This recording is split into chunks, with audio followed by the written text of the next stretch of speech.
Yes, let me show you something here in the lobby of the House of Commons, the members' lobby. And we'll have a look at Labour's vote in Scotland. So just follow me over here. And I'm going to just show you what's happened to Labour. But bear with me because we're going to do a bit of history here. So we're going to go back to 1918 and age-old Labour leader William Adamson. He was actually, this is right at the birth of Labour. This guy was Scottish. He was buried in Dunfermline. And his share of the vote was 24.2%. So Labour not doing so well, but very much in the early days of the party. This is really interesting as we just follow them right through to the present day. So there we have Mr. Adamson.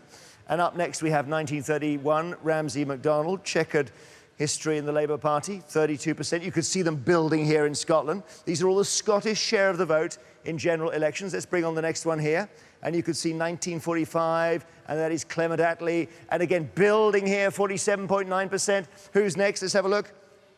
Okay, it's Wilson, it's 66. I think they had around 48 out of 73 seats in 1966, 49%. Let's just dwell on this. Nearly 50%. That's nearly what the SNP got in the election in the last 24 hours. On we go. So think of Wilson here. And now 83 and the famous manifesto, which was the longest suicide note in history and a terrible, terrible time for Labour. 35.1% in Scotland. So coming down off those highs with Wilson, coming down and then going up again. Let's have a look here. Nearly at the present day. Here we've got Gordon Brown, 42%. So re-establishing themselves in Scotland, 42% in 2010. Okay, one more for you.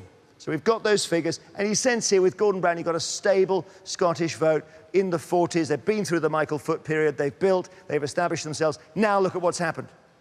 Ed Miliband here on 24% in 2015. 24%. Now to find 24% or anything like it in this history of Labour's vote in Scotland, where do we have to go?